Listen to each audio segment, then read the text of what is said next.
Your brain is constantly pulled in countless directions, notifications, endless deadlines, and a never-ending to-do list. It's exhausting, isn't it?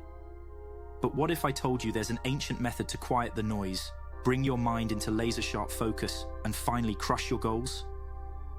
This isn't just another productivity hack.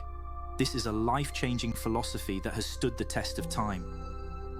Today, we'll uncover the Lotus Method, a practice rooted in Eastern wisdom that helps you conquer mental resistance and make your brain work for you, not against you.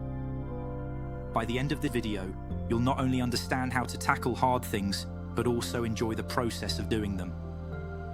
Let's begin by meeting someone who could be any one of us, Gohan. Like most of us, Gohan has big dreams and clear goals.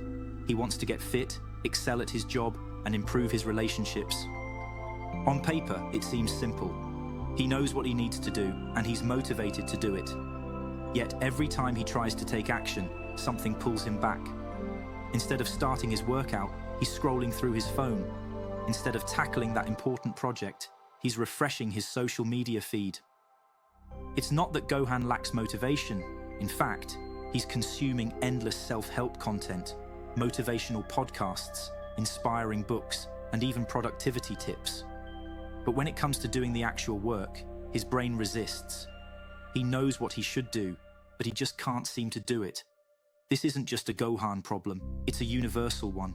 Our brains are wired to avoid discomfort, to gravitate towards safety and ease. The mind sees hard tasks as threats and instinctively looks for distractions to protect us from stress or pain. Social media, video games, even idle daydreaming. These are just coping mechanisms for avoiding the real challenges in front of us. But here's the good news. You don't have to stay stuck in this cycle. The ancient monks who inspired the Lotus Method understood this battle.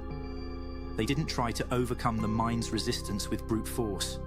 Instead, they learned to work with it, starting with one powerful principle: awareness. The mind's resistance to hard tasks isn't random. It's a survival mechanism designed to shield you from discomfort. Recognizing this is the first step in the Lotus Method. When Gohan becomes aware of his mind's tendency to resist, he stops blaming himself. Instead of fighting his mind, he begins observing it. He notices when resistance kicks in and understands that it's his brain's way of trying to protect him. This simple shift in perspective changes everything. Instead of feeling guilty about procrastinating, Gohan starts to watch his thoughts like a curious scientist. This awareness creates space between his thoughts and his actions, allowing him to choose how he responds instead of reacting automatically. Awareness is the foundation of the Lotus Method, but it's just the beginning. The next step is learning to move with the natural flow of life, rather than constantly pushing against it. Here, Gohan discovers a concept from Taoist philosophy called Wu Wei, often translated as non-resistance. It's a principle that encourages us to stop struggling against life's challenges and instead align with its natural rhythms. At first, Wu Wei feels counterintuitive to Gohan. He's been conditioned to believe that success is about grinding harder, working longer, and pushing through resistance with sheer willpower. But this approach has only left him frustrated and burnt out. Then, he encounters a teaching by Lao Tzu, the ancient Taoist philosopher, that reads, "By letting it go, it all gets done." This confuses Gohan at first. How can letting go lead to achieving more? Isn't effort the key to success? But the more he reflects on it, the more he realizes that his constant struggle is the very thing holding him back. The harder he pushes, the more his mind resists. What if, instead of fighting his resistance, he could flow with it? Think of life like a river. When you fight against the current, every step feels like a battle. But when you align yourself with the flow, you're carried forward with ease. This is the essence of Wu Wei. It's not about giving up or being passive. It's about finding harmony in effort, approaching challenges with a sense of calm rather than resistance. For Gohan, this shift is transformative. Tasks he once dreaded, like working out or writing a report, start to feel lighter. He begins to see them as part of the natural rhythm of life, not obstacles to overcome. By letting go of the inner struggle, he actually gets more done with less effort. But how does he apply this in his daily life? When Gohan faces a hard task, he no longer fights the discomfort. Instead, he pauses and acknowledges it. He tells himself, this is part of the process. It's okay to feel resistance. By accepting the discomfort, he removes its power over him. What was once a mental battle now feels like a manageable step in the journey. As Gohan begins to embrace life's flow, he realizes there's one more element he needs to master: stillness.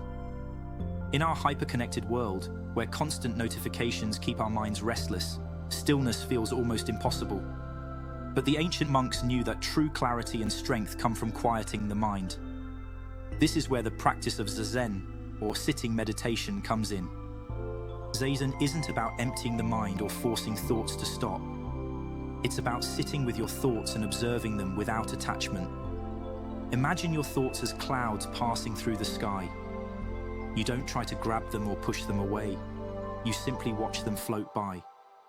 When Gohan begins practicing zazen, he notices an immediate difference.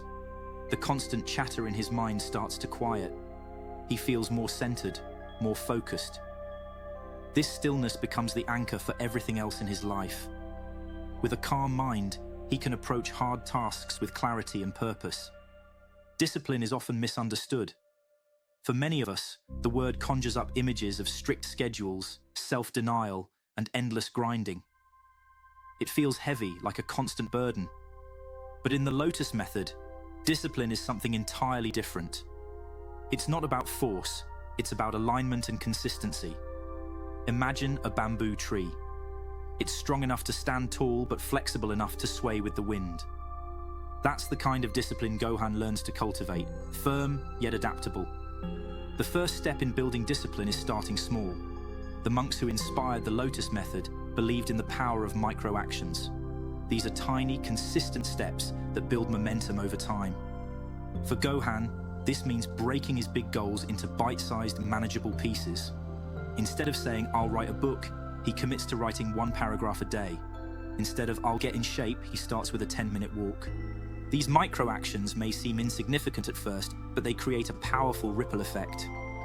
Every time Gohan completes a small task, he feels a sense of accomplishment. This builds confidence and motivates him to keep going. Over time, these tiny victories add up, creating massive progress. More importantly, this approach rewires his brain. Tasks that once felt overwhelming now feel manageable. The resistance he used to feel starts to fade because he's no longer trying to leap over mountains. He's taking one small step at a time. Another key to discipline in the Lotus Method is consistency. In today's fast-paced world, we often focus on intensity, working harder, longer, and faster. But the monks understood that consistency is far more important than intensity. It's about showing up every day, even on the days when you don't feel like it. Gohan adopts this mindset, committing to do what he can rather than what he can't. Some days, he doesn't feel like working out or writing. Instead of forcing himself, he reminds himself of a simple mantra. Something is better than nothing. Even if he only writes 1 sentence or does 5 push-ups, he's maintaining the habit. This consistency builds resilience and creates a sense of trust in himself. Over time, discipline becomes second nature. Not a chore, but a natural part of who he is. However, even with awareness, flow, and discipline, Gohan encounters one of the biggest obstacles on his journey: fear. Fear is a universal human experience. It manifests as self-doubt, the fear of failure, or the fear of judgment. For Gohan, fear often arises when he's about to step out of his comfort zone, whether it's starting a new project or pursuing a challenging goal. In the Lotus Method, fear isn't seen as an enemy. Instead, it's viewed as a teacher. In Buddhist philosophy, fear is compared to a shadow, intangible and fleeting. It only grows when you run from it. But when you turn toward it, fear begins to dissolve. Gohan learns to face his fears head-on, but not with aggression or resistance. Instead, he approaches them with curiosity. The next time Gohan feels paralyzed by fear, he pauses. Instead of trying to push the fear away, he sits with it. He takes a few deep breaths and asks himself, what is this fear trying to teach me? Sometimes the fear is a signal that he needs more preparation. Other times it's simply the mind's reaction to uncertainty. By acknowledging and understanding his fear, Gohan takes away its power. Through this practice, Gohan transforms fear from an obstacle into a guide. It no longer stops him from pursuing his goals. Instead, it becomes a tool for growth, pushing him to prepare, adapt, and improve.